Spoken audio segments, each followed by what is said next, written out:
Crate में Meta का $900 million का पूंजी निवेश और कुणाल शाह का व्हाट्सएप प्रमुख बनना। कुणाल शाह की नियुक्ति से मेटा ने एक तीर से दो निशाने साधे हैं। पहला, भारत के उन चुनिंदा करोड़ों लोगों के बिजनेस में निवेश करना जो क्रेडिट कार्ड इस्तेमाल करते हैं, और दूसरा, व्हाट्सएप के लिए एक ऐसा लीडर ढूंढना जो मेटा के अरबों यूजर्स के विशाल बेस का इस्तेमाल करके कमाई का रास्ते खोल सके। क्रेड के फाउंडर कुणाल शाह को व्हाट्सएप का ग्लोबल हेड बनाया जाना पहली नज़र में आपको चौंकाने वाला फैसला लग सकता है। कुणाल शाह ने भले ही दो बड़े फिनटेक स्टार्टअप्स फ्री चार्ज और क्रेड के फाउंडर के रूप में अपनी पहचान बनाई हो, लेकिन वे नए स्टार्टअप्स को बढ़ावा देने वाले एक बड़े निवेशक भी रहे हैं। पिछले 7 सालों से मेटा के पुराने अनुभवी अधिकारी विल कैथकार्ट का पूरा ध्यान प्राइवेसी फीचर्स और अन्य ज़रूरी टूल्स के जरिए व्हाट्सएप को यूजर्स के लिए उपयोगी बनाने पर था। इन्हीं प्रयासों की बदौलत व्हाट्सएप के यूजर्स की संख्या 300 करोड़ पार कर चुकी है। यह संख्या भले ही बहुत बड़ी है, लेकिन व्हाट्सएप का खर्च आज भी मेटा के अन्य प्लेटफॉर्म्स जैसे इंस्टाग्राम और फेसबुक की कमाई से चलता है, जहां विज्ञापन के जरिए सीधे और आसान तरीके से तगड़ी कमाई होती है। कुछ हफ्ते पहले तक व्हाट्सएप के पास आम यूजर्स के लिए कोई सब्सक्रिप्शन मॉडल भी नहीं था। इसकी ज्यादातर कमाई बिजनेस अकाउंट से होती है, जो ग्राहकों को मैसेज भेजने के लिए पैसे देते हैं। कुणाल शाह ने संकेत दिया है कि वह इस स्थिति को बदलेंगे। उन्होंने सोशल मीडिया प्लेटफॉर्म एक्स पर लिखा कि भले ही व्हाट्सएप आज बहुत आगे निकल चुका है, लेकिन आज के व्हाट्सएप और इसकी असली क्षमता के बीच अभी बहुत बड़ा फासला है।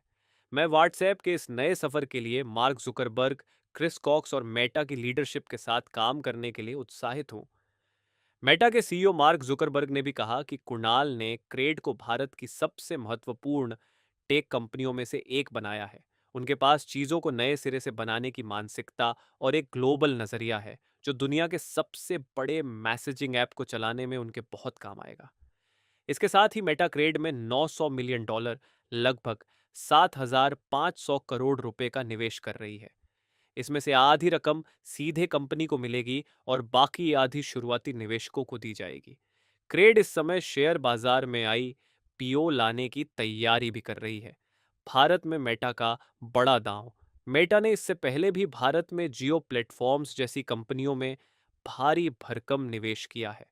बिग टेक कंपनियों के ये अरबों डॉलर के निवेश सिर्फ किसी बिजनेस पर दांव नहीं होते, बल्कि भारत के डिजिटल इंफ्रास्ट्रक्चर के जरिए राजनीतिक और सामाजिक रसूख हासिल करने की कोशिश भी होती है। क्रेड के मामले में यह निवेश शायद इसलिए जरूरी था ताकि कुणाल शाह को यह भरोसा दिलाया जा सके कि जिस कंपनी को उन्होंने करीब एक दशक तक सींचा है, वह आने वाले सालों में कामयाबी के शिखर पर पहुंचेगी। इस निवेश के बाद अब क्रेड की वैल्यूएशन तकरीबन 33,500 करोड़ रुपए हो गई है।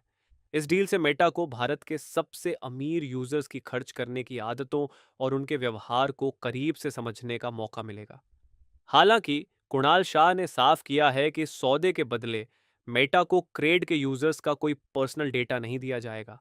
बता दें कि मेटा ने लगभग एक दशक पहले व्हाट्सएप को $19 अरब में खरीदा था। तब से कंपनी ने यूजर्स को यह भरोसा दिलाने में काफी मेहनत की है कि यह एक सुरक्षित प्लेटफॉर्म है। व्हाट्सएप को फ्री और लोकप्रिय बनाए रखने के लिए मेटा ने सालों तक अरबों डॉलर खर्च किए हैं। इसमें विल कैथकार्ट की बड़ी भूमिका थी। वह पेगासस स्पाईवेयर बनाने वाली कंपनी एनएसओ ग्रुप के खिलाफ मेटा के मुकदमे का मुख्य चेहरा थे। पेगासस का इस्तेमाल भारत सहित कई देशों में पत्रकारों, एक्टिविस्टों और राजनीतिक विपक्ष की जासूसी के लिए किया गया था। पहले यूजर्स बढ़ाओ, फिर कमाई करो। मेटा का पुराना तरीका रहा है कि पहले प्लेटफॉर्म का दायरा खूब बढ़ाओ और फिर उससे जमकर कमाई करो। इंस्टाग्राम के मामले में भी ऐसा ही हुआ था, जिसे मेटा ने खरीदा था। कुणाल शाह भी मुनाफे की चिंता किए बिना बिजनेस का दायरा तेजी से बढ़ाने के लिए जाने जाते हैं। क्रेड इस साल अपनी पहली तिमाही में मुनाफे में आने से पहले सैकड़ों करोड़ के घाटे में चल रहा था। क्रेडिट कार्ड वाले अमीर भारतीयों पर फोकस करने के अलावा कुणाल शाह ने स्टार्टअप जगत में एक दार्शनिक जैसी छवि बनाई है। वह अक्सर अपने डेल्टा चार फ्रेमवर्क की बात करते हैं, जिसके मुताबिक किसी नए प्रोडक्ट को कामयाब होने के लिए लोगों की आदतों को पूरी तरह बदलना जरूरी होता है। कोरोना महामारी के दौरान उन्होंने फिल्म मेकर आनंद गांधी और जेरोधा के फाउंडर नितिन कामत जैसी हस्तियों के साथ कई गंभीर और वैचारिक बातचीत की सीरीज भी होस्ट की थी। टेक पॉलिसी और बिजनेस न्यूज़ वेबसाइट मीडिया नामा के एडिटर निखिल पाहवा ने एक्स पर बताया कि जब कुणाल शाह क्रेड की शुरुआत कर रहे थे, उसी समय मेटा उन्हें व्हाट्सएप के इंडिया बिजनेस की कमान सौंपने की कोशिश कर रहा था। पाहवा ने कहा, मेटा उन्हें पहले से जानता था। मुझे लगता है कि इस बार मौका और रोल दोनों बहुत बड़े थे। यह नई दुनिया में बहुत बड़ी छलांग है। जुकरबर्ग की सावधानी। व्हाट्सएप से कमाई करने के पिछले प्रयासों में मेटा को काफी विरोध का सामना करना पड़ा है। उदाहरण के लिए, जब मेटा ने अपनी प्राइवेसी पॉलिसी को अपडेट किया ताकि बिजनेस अकाउंट्स फेसबुक और इंस्टाग्राम से आसानी से यूजर्स के फोन नंबर हासिल कर सकें, तो सुप्रीम कोर्ट ने इस पर रोक लगा दी थी। कोर्ट ने कंपनी को उन यूजर्स को हटाने से भी मना कर दिया था जिन्होंने इन शर्तों को मानने से इनकार किया था। भारतीय प्रतिस्पर्धा आयोग सीसीआई ने भी इस बदलाव के लिए मेटा पर जुर्माना लगाया था, जिसकी अपील अभी सुप्रीम कोर्ट में चल रही है। खुद मार्क जुकरबर्ग भी व्हाट्सएप पर विज्ञापन दिखाने को लेकर हमेशा सावधानी बरतते हैं और खबरों के मुताबिक 2020 में उन्होंने ऐसी ही एक योजना को रोक दिया था। हालांकि अब मेटा इन बदलावों को लेकर ज्यादा आक्रामक रुख दिखा रहा है। न्यूयॉर्क टाइम्स की एक रिपोर्ट के मुताबिक फरवरी में मेटा के एक इंटरनल मेमो में कहा गया था कि कंपनी अपने स्मार्ट ग्लासेस में चेहरा पहचानने वाली टेक्नोलॉजी को शामिल करने की कोशिश करेगी, जिसका यूरोप और अमेरिका में कड़ा विरोध हो रहा है। मेमो में लिखा था, हम इसे ऐसे राजनीतिक माहौल के बीच लॉन्च करेंगे जहां नागरिक अधिकार संगठन किसी दूसरे मुद्दों में व्यस्त होंगे और हमारे पास विरोध कम होगा। व्हाट्सएप में बदलाव का ऐसा ही एक समय अब नजदीक आ रहा है, क्योंकि यह एक ऐसे स्तर पर पहुंच चुका है जहां किसी भी प्रतिद्वंदी के लिए इसे चुनौती देना नामुमकिन है।